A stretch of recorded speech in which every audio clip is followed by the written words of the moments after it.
live from the Counterpunch Media Mobile Studios in Grand Blanc, Michigan. It's time for real lives, real families, real fitness. It's time for Derek Noel Fitness.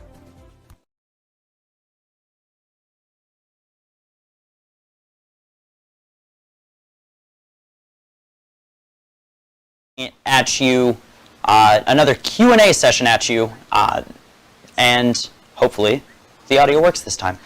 So if you are watching this and you can hear me, drop a line in the Facebook comments. Let me know that we are all good to go, and we're going to have a good episode. We are 10 shy of episode 50, and we're going to get there probably in the next couple months, which is going to be awesome, and it sounded like the audio is just fine.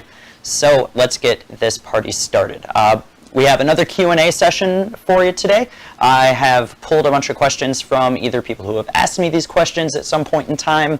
I have one person who actually sent me a private message with a question that we're going to be talking about. Otherwise, using things like Reddit and other social media platforms to gauge questions. One of the nice things about the position I'm in is that I have access to a couple private Facebook groups too that ask and answer a bunch of different questions like this. So it's going to be a great, great time. And as always, if you ask any questions in the feed on Facebook, you're going to be sent to the top of the list for your questions being answered. I know right now, coming at you live from my living room in this time of still being under the stay home, stay safe order in Michigan, you might have some questions or you might have some problem areas. This is going to be a perfect opportunity for you to be able to ask. So without further ado, like I said, let me know if you're watching. Drop a like or a heart. I would love to be able to see people are watching here. If you can give this a share and a like to make sure that people on your feed see that someone is answering questions live, that would be great as well. Heidi, hello again. We are going to knock this out of the park. We're actually going to start out with the first question, is should I take BCAAs, which stands for branched chain amino acids? And this question came from the viewpoint of this person has been seeing a lot of marketing to women for taking and consuming branched chain amino acids, and whether or not it was actually something that that she should spend money on, or if she was better off with something else, or if it just was overhyped. And BCAA stands for branched chain amino acids. Amino acids are building blocks of protein, and the consensus of science, so if you look at a bunch of meta-analyses, meaning a compilation of studies on branched chain amino acids, there's two things. Number one, if you're eating enough protein, so if you are eating enough protein, and this is for men and women, both, does not matter. This is just an overarching theme. If you're eating enough protein, if you're getting enough in, so if you're looking at somewhere between like 0.75 grams per pound of body weight, then you're going to be right in the sweet spot where branched chain amino acids really aren't going to be doing anything. One of the biggest things they do is, since they are a building block of protein, they help build proteins, which means they help build muscles or help repair muscles. Well, if you're eating enough protein in the first place, if you have an optimal protein number that you are consuming on a day-to-day basis, branched chain amino acids are rendered largely useless. They basically turn into a nice way to flavor your water sometimes if you have a good brand. Now, where they do come into effect is, particularly with females, protein intake isn't where it should be. And I can kind of back that up with a bunch of anecdotal evidence from talking to a bunch of different clients. A lot of women don't eat enough protein. So then, taking and consuming branched chain amino acids might help in the short term. The better thing to do is just to up that protein number. But in the meantime, having those branched chain amino acids will help supplement that protein intake a little bit, especially if you're drinking them during or post-workout, where you want muscle catabolism. So you have anabolism and catabolism. Anabolic, so like anabolics, anabolic steroids, they help build things. If you are catabolic, you are breaking down. So having a branched-chain amino acid drink immediately post-workout really helps to stop that muscle catabolism or catabolism and get you back into a building phase quicker. So that's one of the biggest things, but really branched-chain amino acids largely useless. Just eat more real food, eat more protein, and you should be good to go. Or even post-workout, probably drinking a protein shake is going to give you more bang for your buck than branched chains. One of the nice things about branched chains is they're typically either 0 or 5 calories per serving, so it's pretty wishy-washy. Hopefully that answers that question. Branched chains and creatine and those things, I love being able to answer those supplement questions. Again, drop them in the comments if you would like to. I should probably put that phone down for a second. The next question is actually a leftover from the last time we did Q&A. I didn't have a chance to get to it last time, and that question was, what is blood flow restriction training? You usually see this as a more advanced technique for weightlifting or bodybuilding.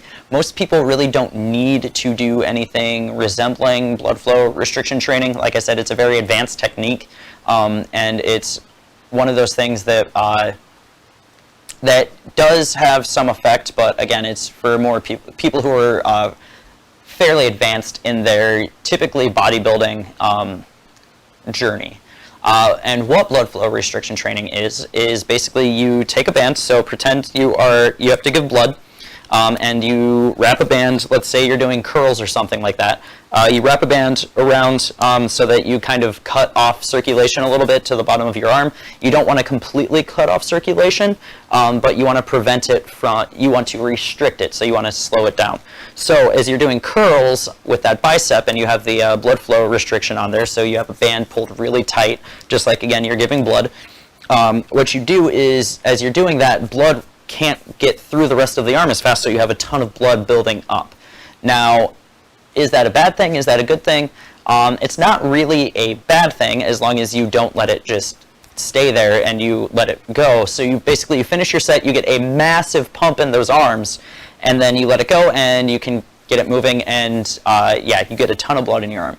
One of the benefits of that is if there's a lot of blood in that arm, there are a lot of nutrients being shuttled into that arm, which means you can usually you get a massive pump and your muscles do a lot of work, but they can also recover fairly quickly. That's one of the biggest benefits. Is it something that's necessary for anyone? No. If you want to try it out, you can. You can do the same thing with leg training, with arm training. You can't really do it with abs so much, or with shoulders so much. It's usually for like that pump in those arms and legs. So hopefully that answers that question. Let's move on. The next one is, are my changes to body weight, body fat, whatever you're going, too slow? There's really no such thing as too slow when we are doing what we're doing, whether it is losing weight or trying to get stronger or anything like that. There's no such thing as too slow. Honestly, you can do things too fast. Can you get strong too fast? Yes. You actually can get strong too fast. And a reasoning for that one, by the way, is your muscles will gain strength and basically rebuild and recover 10 times faster than tendons and ligaments. So one of the issues that people will come into when they are first starting bodybuilding is they don't do anything to help with their tendon or ligament health, and they just focus on blowing up their arms. And for example, if you're doing that in your bicep or you're doing your shoulders, all of a sudden that strain can't really handle. So say you're doing a shoulder press and you're crushing it, all of a sudden your shoulders are going to start to get sore. And it's not going to be like a muscle soreness. You're going to kind of feel it in the kind of like in your shoulder, in your rotator cuff.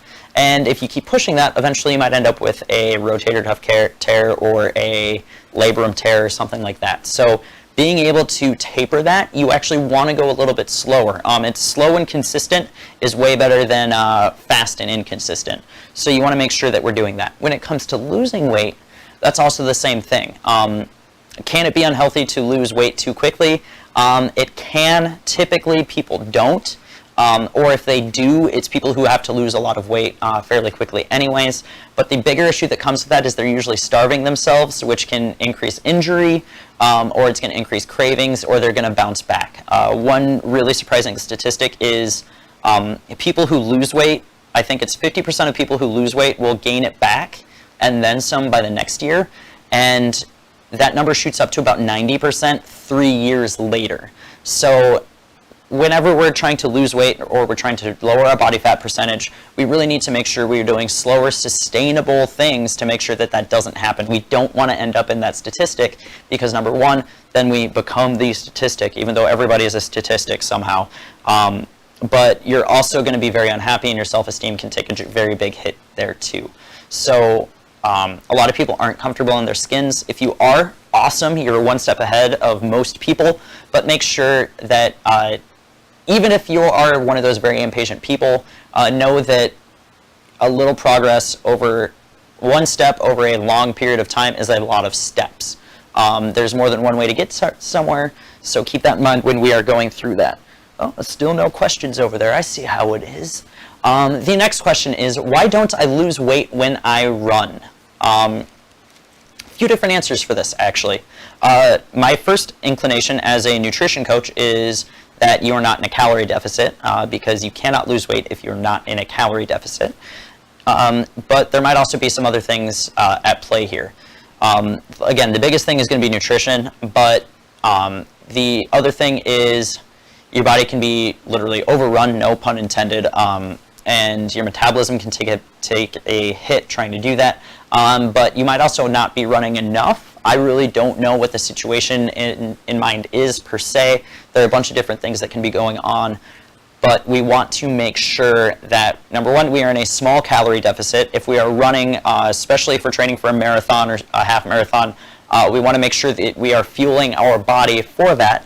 And remember, just because you're running doesn't mean you are using fat for fuel. You're more than likely using carbohydrates. So we want to make sure that we're using carbs to be able to fuel something. For example, if there's someone training for a marathon, I would probably have that person eating 350 or 400 grams of carbs.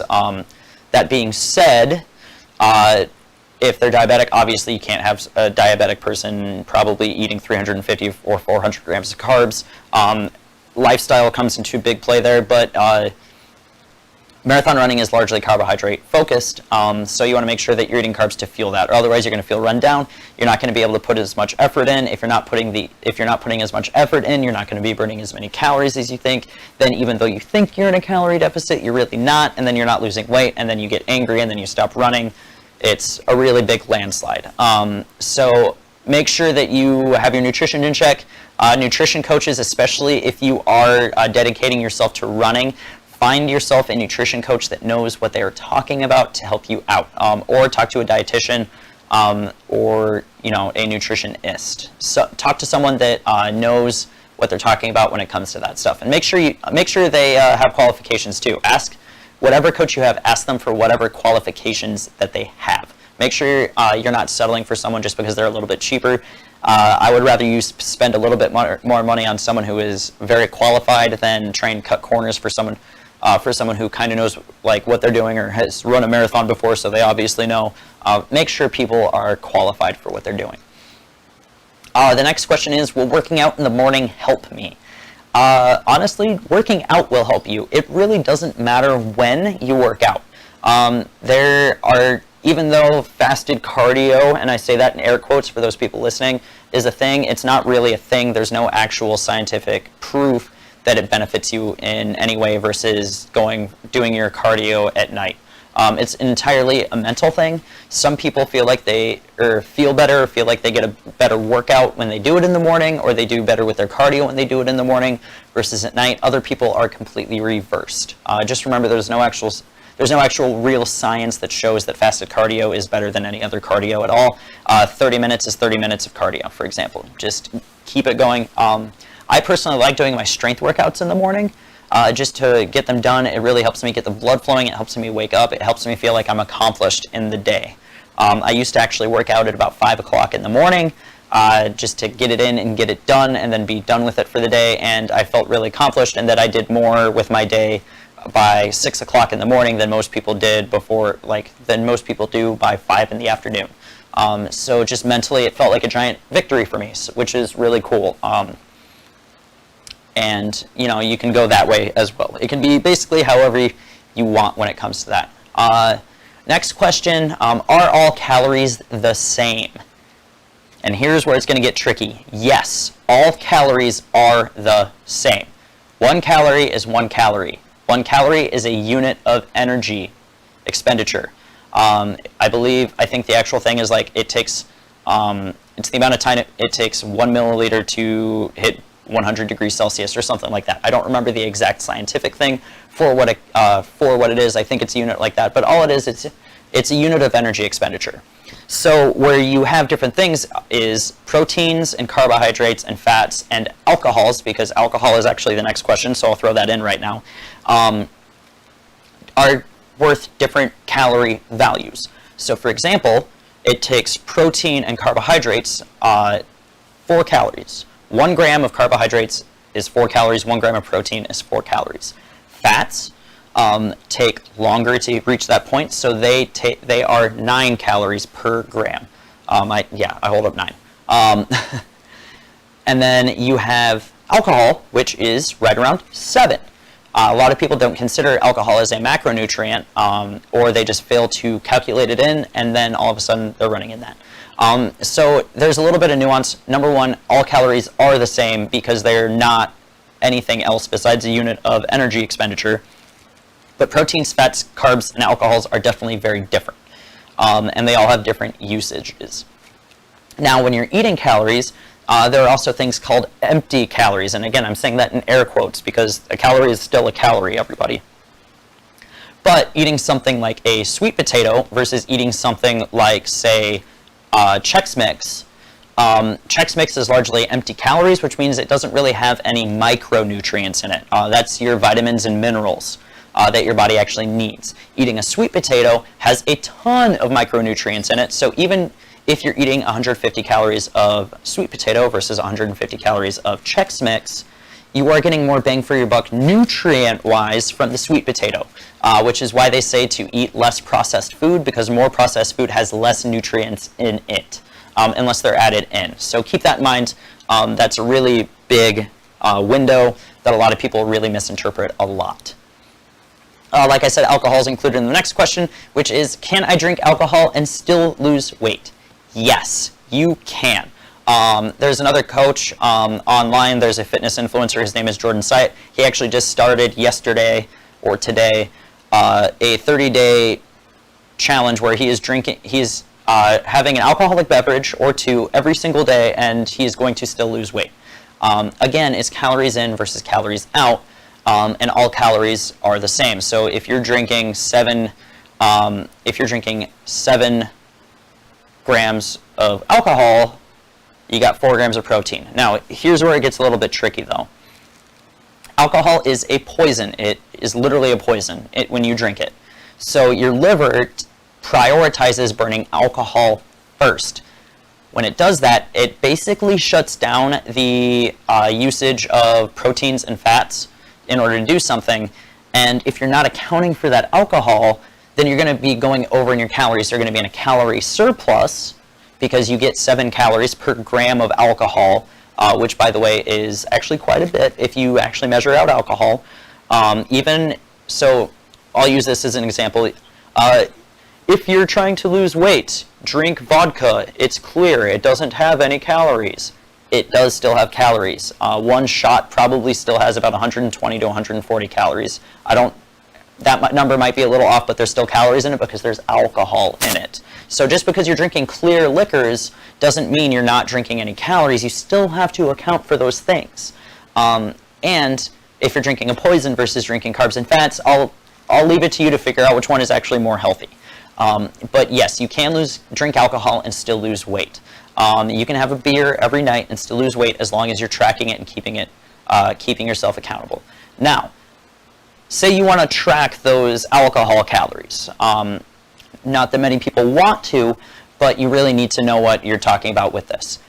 What you should do is, since there's 7 calories, do the math to figure out, and if you're using something like MyFitnessPal, either log it as a miscellaneous carbohydrate, so basically take the total amount of alcohol that you drink, or the calories that you drink, and divide it by 4, and that'll tell you how many grams of carbs to treat it as, or you can do the same thing with fat if you divide it by 9. So those are 2 different ways to be able to track it. That way you can keep yourself on track without having to, completely deprive yourself of any social drinking or anything like that.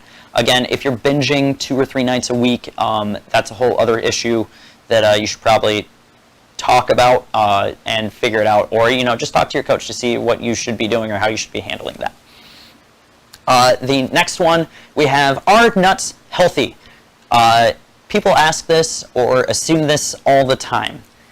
By themselves, yeah, nuts are healthy. Let's talk about a few things that nuts are not, though. Nuts are not a good source of protein. They are a great source of dietary fat, an amazing source. If you look at 1 serving of almonds, for example, I wish I actually thought about grabbing the container of almonds I have out of the cupboard.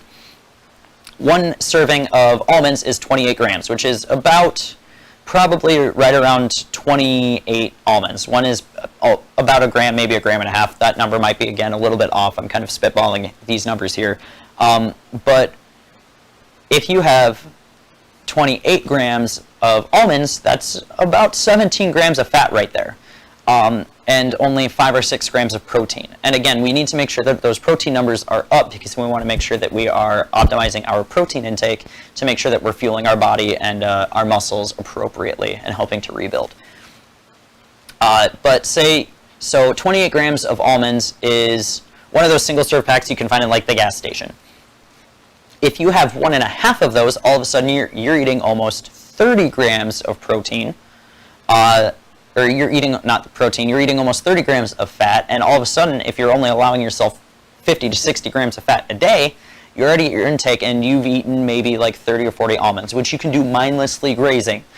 So nuts are by themselves not considered healthy or unhealthy. I really hate making that distinction, honestly, of healthy food versus unhealthy food, but a lot of people go off the deep end when they're eating them thinking that they are amazing for you and you're healthy, and I'll actually talk about Brazil nuts in a second, but all of a sudden you can be eating a lot more calories than you really think you are. So if you don't believe me, get a scale and weigh out 1 serving. If you don't believe me for any food, or you don't believe anything for any food, weigh out whatever you're eating, whether that's ice cream or if it's peanut butter. By the way, I do recommend you weigh out peanut butter. You will be very disappointed, but it is very eye-opening. 1 serving of peanut butter is a lot less than you think it is, especially when you go by weight. So keep that in mind. Also, Brazil nuts. Let's talk about those for a second, just a little bit. Brazil nuts are super healthy because they are a source of selenium. The problem is you can very easily get selenium poisoning from eating too many Brazil nuts. So really watch it. Like any more than 3 to 4 a day can potentially put you at risk. So keep that in mind. If you like Brazil nuts, keep eating them. Just, again, don't go off the deep end and you should be okay. What should I eat before my workout? This is the last question I'm going to have before we take a quick break, because we are about, I believe, 15 minutes into the show right now. So let's answer this one, and then we'll take that quick break. What should I eat before a workout? So this is actually fairly simple. You should be eating a clean protein source and a clean carbohydrate source. Maybe carbohydrate, it depends. That's nuanced, so let's just say, for the sake of it, protein and carbs with no fiber, which means you probably shouldn't be eating a piece of fruit beforehand unless it's like 90 minutes. And again, that's getting into a lot of nuance and specifics. But basically, protein and a carbohydrate source with no fat and no fiber. Why no fat and why no fiber? Well, it slows down digestion. And if something slows down digestion, chances are you're going to feel really sluggish and slow while you're actually going, because it takes your body so long to break those things down. Again, there's 9 calories in 1 gram of fat, and fiber isn't digested at all, so your body's going to struggle with it until it finally passes through. But that also slows down carbohydrate and protein breakdown. So you want to make sure you're eating very clean sources of that. So something like a rice cake and a protein shake or something like that is perfect. Keeping those things in mind will help you feel like you are crushing your workout. If you take pre-workout, whatever you want to do, supplements is a whole other conversation with this. Keep that in mind.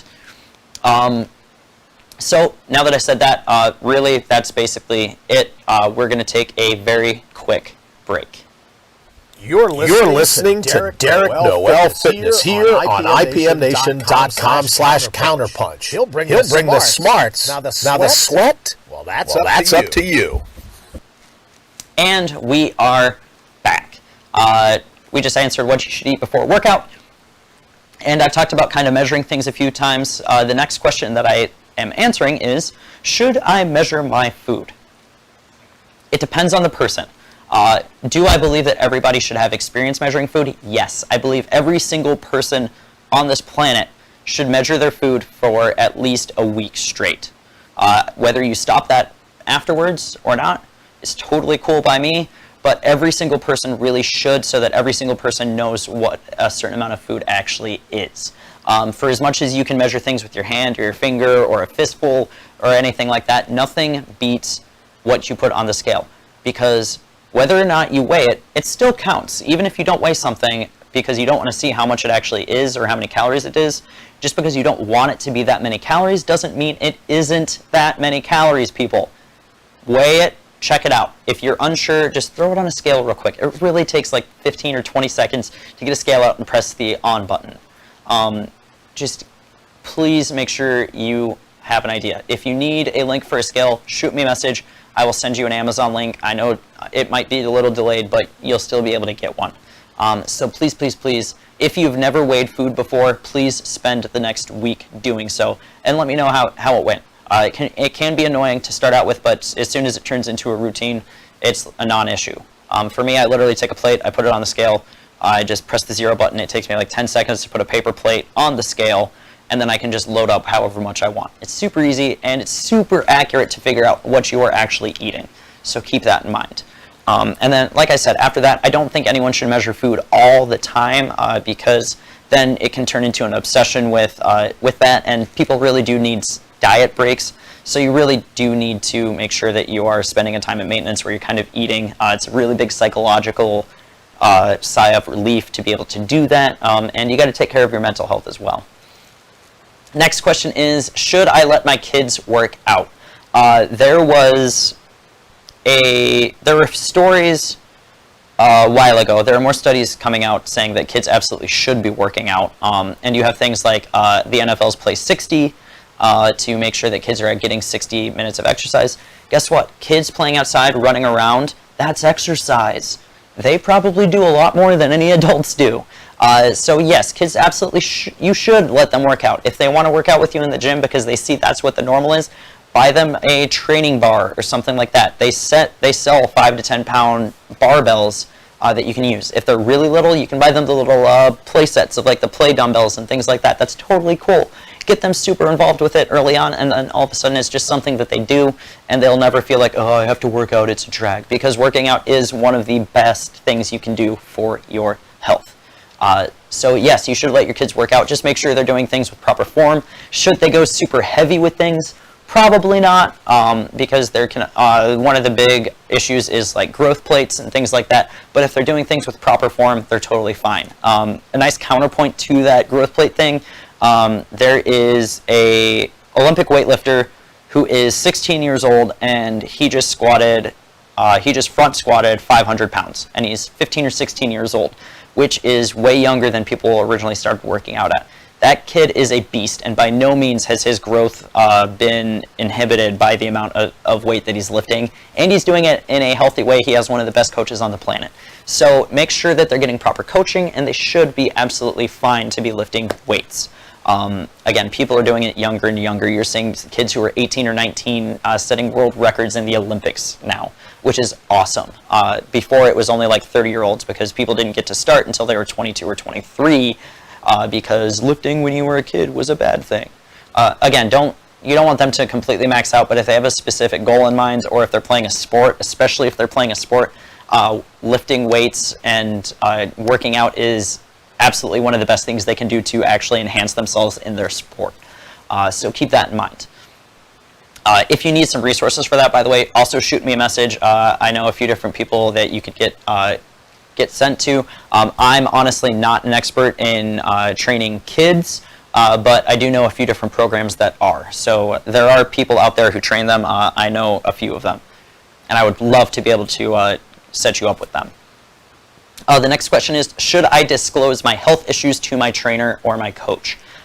This is one that I kind of got to walk carefully on because it does deal with with people's health or disease or anything like that. But honestly, you should. I'm never going to force a client to tell me what's going on, but if I know there's something going on, then I am actually more inclined to not train that client because I need to know a full picture to know what I actually should or shouldn't be having someone do. If they have a disease that gives them really weak tendons and ligaments, for example, and I don't know that, how can I actually train someone around those things to make sure that those things don't become an issue? So we as coaches and trainers need to know what's going on in your lives and with your health to make sure that we give you proper advice. If you don't, then chances are we can be telling you to do things that may be damaging to your particular situation, and we don't want that to happen. We're here to help people. So make sure that you do communicate that, especially if it's something that will affect or impede your nutrition or your health. For example, if someone's a diabetic, I need to know that as a nutrition coach so that I don't give them advice of eating 300 grams of carbohydrates a day and then all of a sudden they are pumping through insulin or they have a really big issue happen because, you know, carbs and diabetes don't go well together. Or if there's something that I need to do nutrition-wise that will help them, like having them in a super low-carb diet, which might be a good thing for a diabetic. So keep that in mind. The next question is, I'm super stressed. Should I work out? My answer is going to be yes almost all the time of if you should work out. Even if you're injured, there is, number one, physical therapy is a great option and you'll still be working out. And you should be getting physical therapy for any injuries anyways. They're the people to talk to. My personal favorite is when people come up to me and say, hey, my knee hurts. What should I do? My first option is, hey, you should probably go talk to a physical therapist about that. Because I have just general advice for how I would handle something, but I honestly can't. It's outside my scope of practice to tell you what you should do in case of injury. Leave that to the doctors and the physical therapists. They're the people to talk to. I have general advice of, you know, like RICE method and things like that, but they're the definite people to go to. If I wanted to go back to school, it's definitely the choice of occupation that I want, but, you know, school's not fun for me. So I'm sticking with what I'm doing, and I'm leaving that to people who are actually qualified to talk to. But if you're super stressed, you should work out, to get back to that question. Should you work out super hard? Probably not, but doing something is almost universally going to be better than doing nothing. Whether that is spending 20 minutes on a treadmill instead of hitting a 1-rep max back squat, that might be the case because, and I say this a lot, I know I've said this on the show multiple times, your body only knows stress, it doesn't care where it comes from. So the stress you have from work, your body treats exactly the same way as the stress from being under a bar under heavy strain. The only difference is if you're super stressed and you're under that bar, there's going to be a lot of cortisol and it's going to be trying to stop things, but your chances of injury go way up. Because again, your cortisol levels just build and that helps prevent shock. So if you're pushing your body too far and you have a lot of cortisol, you're not going to be able to. And chances of injury go up a lot when you're doing that. So if you're super stressed, still work out, just switch it to something a little bit lower intensity. Maybe just go through the motions, work on technique that day. Doing something is always better than doing nothing. You are just, in the end, working out, you're trying to burn calories and build strength. That's really what you're trying to do. The next one is one that I laugh at every single time someone says it, is do I need to be in shape before doing X? Or in the case of me being a group fitness trainer for a boot camp, place, I need to get myself in shape before I start doing this. The only way you're truly going to get in shape to do it is to start doing it. Yes, you need to start doing it whenever you want to. So don't think that you need to go spend a month in a gym before you start doing a boot camp workout, for example. The best thing to do is to just start doing the boot camp workout and take it slow and work your way into it. That's the best way to do things. When should I change my programming? This is talking about your workout programming. When you get bored with it. Really, for all the things with P90X saying muscle confusion and confusing the muscles and all of that stuff, it's really not necessarily super true. Will your body adapt to what it's doing? Yes, but if you're doing the same strength workout all the time, that just means that you get to put 5 pounds or so on to that. So keep that in mind when you should you change your programming when you're getting bored with it, or if you're looking for a little bit of a change, keep it moving. Otherwise, if it ain't broke, don't fix it. Let's see. Next one, should I work out with friends? This is a big it depends question. If you're going to spend more time talking to your friends than actually working out, you probably shouldn't work out with those friends. Arnold Schwarzenegger, in case you don't know what Arnold I'm talking about, he's like the only Arnold ever to have a first name only. Arnold made a joke a couple years ago that honestly is kind of true, saying that when you're in the gym, it's not a social time. Some people use it as a social time, but you're there to make yourself better. So if you're working out with your friends, you shouldn't really be on your cell phone. You guys should be working.